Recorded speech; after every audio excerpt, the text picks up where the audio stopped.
Assalamualaikum warahmatullahi wabarakatuh, sahabat yang dirahmati Allah. Nabi Isa alaihi salam adalah salah satu nabi yang wajib diimani seluruh umat Islam di dunia. Beliau diutus oleh Allah Subhanahu wa Ta'ala kepada Bani Israel karena kesesatan yang dilakukan oleh kaum tersebut sepeninggal Nabi Musa alaihi salam.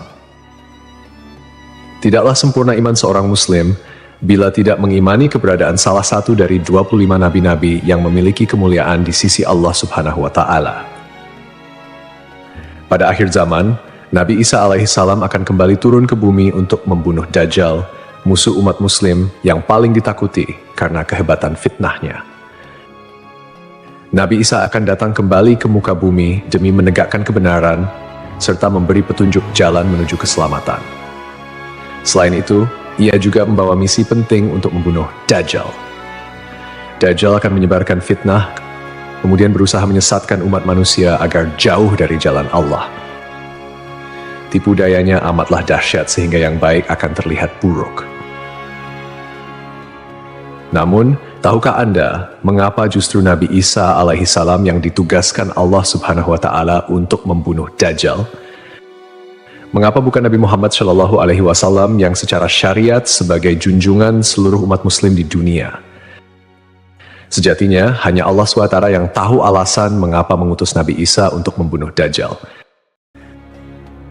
Tapi sebelum lanjut, jangan lupa klik tombol subscribe, like, komen, dan lonceng notifikasi sahabat untuk mendukung channel ini agar terus menyiarkan syiar Islam. Serta silakan tulis harapan sahabat di kolom komentar. Semoga semakin banyak yang mengaminkan, maka makin cepat terkabul. Membuktikan Nabi Isa masih hidup. Alasan pertama yaitu membuktikan bahwa Nabi Isa masih hidup. Bangsa Yahudi dan Nasrani percaya bahwa Nabi Isa dibunuh dan disalib oleh orang-orang Romawi. Namun, sebenarnya Allah Subhanahu wa Ta'ala menyelamatkannya dengan menggantikan peran Nabi Isa alaihissalam kepada orang yang wajahnya diserupakan dengan beliau. Sedangkan Nabi Isa alaihissalam sendiri diangkat ke langit atas izin Allah Subhanahu wa Ta'ala. Karena ucapan mereka orang Yahudi, sesungguhnya kami telah membunuh Al-Masih Isa putra Maryam, Rasul Allah. Padahal mereka tidak membunuhnya dan tidak pula menyalibnya, tetapi yang mereka bunuh ialah orang yang diserupakan dengan Isa. Ini sesuai dengan Al-Quran surat An-Nisa ayat 159 yang artinya, tidak ada seorang pun dari ahli kitab kecuali akan beriman kepadanya Isa sebelum kematiannya. Dan di hari kiamat nanti, Isa itu akan menjadi saksi terhadap mereka. Hal ini membuktikan bahwa tuduhan bahwa Nabi Isa telah disalib oleh kaum Yahudi adalah salah. Sebab selama ini kaum kafir mempercayai bahwa Nabi Isa sudah wafat. Sementara Allah menegaskan dalam firman-Nya bahwa Nabi Isa telah diangkat ke langit sebelum kaum Yahudi membunuhnya. Di hari akhir, Dajjal muncul dengan segala tipu dayanya, kemudian dibaiat oleh kaum Yahudi. Kaum Yahudi juga bersedia menjadi bala tentaranya dengan keinginan membalas dendam terhadap kaum muslimin. Kemudian Allah menurunkan Nabi Isa yang menurut mereka sudah mereka bunuh di masa lalu. Allah menolong Nabi Isa sehingga berhasil membunuh Dajjal dan mengalahkan bala tentaranya. Di masa itu, mereka sama sekali tidak bisa lolos. Bahkan jika ada seorang Yahudi yang bersembunyi di balik pohon, batu, atau dinding, maka benda-benda itu akan berseru, "Di sini ada orang Yahudi." Dekat dengan Nabi Muhammad. Salah satu nabi yang memiliki kedekatan khusus dengan Nabi Muhammad adalah Nabi Isa. Aku adalah manusia yang paling dekat dengan Isa bin Maryam. Antara zaman kami berdua tidak ada nabi yang memisahkan. Selain itu, Nabi Isa sendiri pernah berdoa kepada Allah Subhanahu wa Ta'ala untuk dijadikan umat Nabi Muhammad. Oleh sebab itu, Nabi Isa diturunkan ke bumi untuk menjadi umat Nabi Muhammad. Pasalnya, berita tentang keistimewaan Rasulullah Shallallahu Alaihi Wasallam memang sudah diketahui pada zaman Nabi Isa. Hal tersebut diterangkan di dalam Injil sesuai surat Al-Fath ayat 29. Nabi Muhammad adalah utusan Allah dan orang-orang yang bersama dengan dia bersikap keras terhadap orang-orang kafir yang bersikap memusuhi, tetapi berkasih sayang sesama mereka. Itu adalah sifat-sifat mereka yang diungkapkan dalam Taurat dan Injil. Yakni seperti benih yang mengeluarkan tunasnya, kemudian tunas itu makin kuat, lalu menjadi besar dan tumbuh di atas batangnya.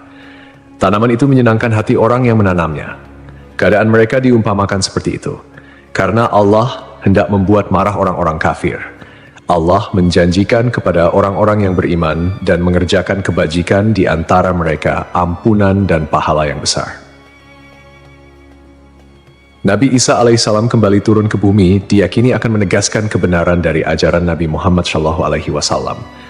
Tidak bisa dipungkiri bahwa saat ini banyak umat Nabi Isa yang tidak menerima ajaran Nabi Muhammad SAW. Padahal Nabi Isa alaihissalam merupakan pengikut dari Rasulullah SAW. Al-Baghawi menceritakan dalam tafsirnya bahwa ketika Isa alaihissalam mendatangi Baitul Maqdis, di mana orang-orang sedang bersiap salat asar, maka imam di masjid itu mundur dan menyuruh Isa untuk maju. Namun Nabi Isa enggan dan ia tetap salat di belakang imam dengan syariat Nabi Muhammad SAW.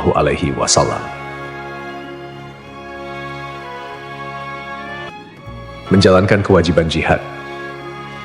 Menjalankan kewajiban jihad sebagai kaum muslimin adalah tugas yang penting.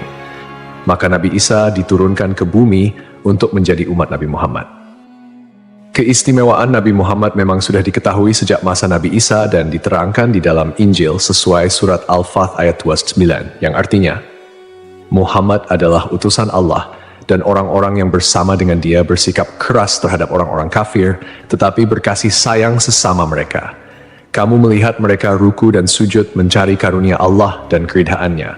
Pada wajah mereka tampak tanda-tanda bekas sujud. Demikianlah sifat-sifat mereka yang diungkap Taurat dan sifat-sifat mereka yang diungkapkan dalam Injil. Saat Nabi Isa turun ke bumi, Dajjal sudah berada di tengah masyarakat dan memperdaya manusia. Sebagai kaum muslimin, Nabi Isa berkewajiban untuk berjihad melawan Dajjal dan bala tentaranya. Menjalankan kewajiban jihad.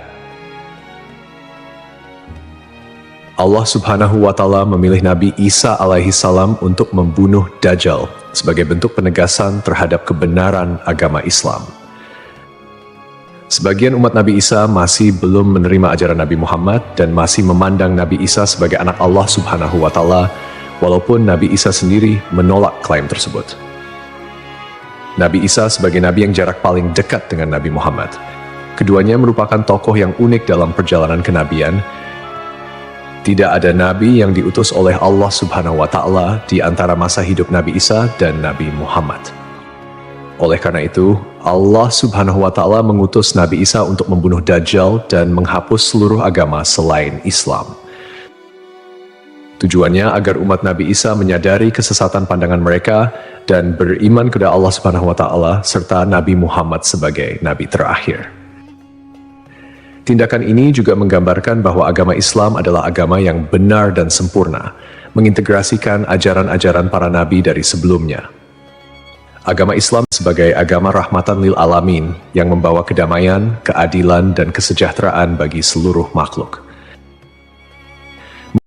Nabi Isa diberikan mukjizat luar biasa seperti menghidupkan orang yang telah mati, menyembuhkan orang buta dan sakit, serta berbicara di buayan hingga dapat menciptakan burung dari tanah liat.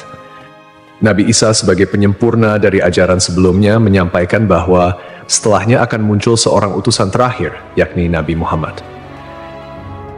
Nabi Muhammad, nabi yang paling mulia dan utama di antara semua nabi.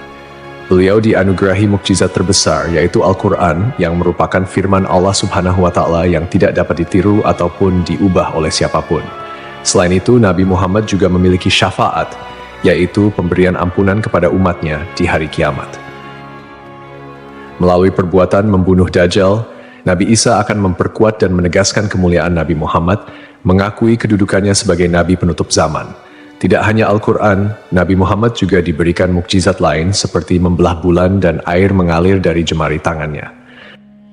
Perjalanan Isra dan Miraj serta mampu bersabda dalam berbagai bahasa. Mukjizat-mukjizat ini menunjukkan kekuasaan Allah yang melampaui batas akal manusia.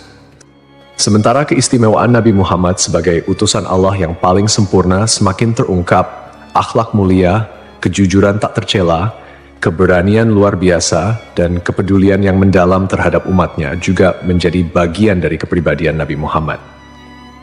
Beliau adalah uswatun hasanah, telan baik bagi seluruh manusia.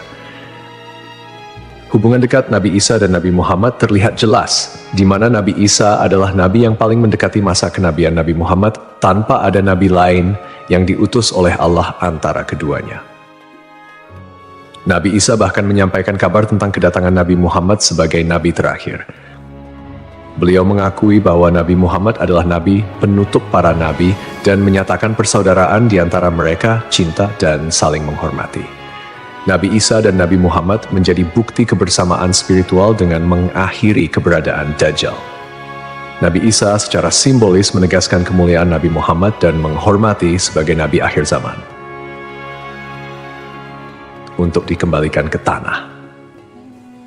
Alasan selanjutnya, Nabi Isa alaihissalam akan dikembalikan ke bumi sesuai kodrat manusia yang tercipta dari tanah. Hal tersebut sebagaimana yang dijelaskan pada surah H ayat 5 yang artinya, dari bumi kami menciptakan kamu, dan kepadanya kami akan mengembalikan kamu, dan daripadanya pula kami akan mengeluarkan kamu pada kali yang lain. Nabi Isa alaihissalam diturunkan ke bumi juga menandakan bahwa ajalnya akan tiba. Setelah wafat, Nabi Isa alaihissalam akan dimakamkan di tanah suci, lalu dibangkitkan kembali bersama manusia lain di hari kebangkitan. Mengenai lokasi makam Nabi Isa alaihissalam, terdapat perbedaan pendapat di kalangan ulama. Sebagian ulama mengatakan lokasinya terletak di Bait al-Maqdis, dan sebagian lainnya mengatakan akan dimakamkan bersama Nabi Muhammad SAW. Sebagai Muslim yang beriman, tidaklah pantas bagi kita untuk membanding-bandingkan siapa nabi yang lebih hebat, karena semua nabi yang diutus oleh Allah Subhanahu wa Ta'ala mempunyai tujuan yang sama, yaitu mengajak tauhid, mengagungkan kebesarannya. Nabi Isa alaihissalam selain ditugaskan Allah Subhanahu wa Ta'ala untuk membunuh Dajjal pada akhir zaman, ternyata beliau juga akan memiliki tugas dan maksud tertentu yang pada intinya adalah menegaskan ajaran yang dibawa oleh Nabi Muhammad SAW kepada seluruh manusia yang ada di dunia.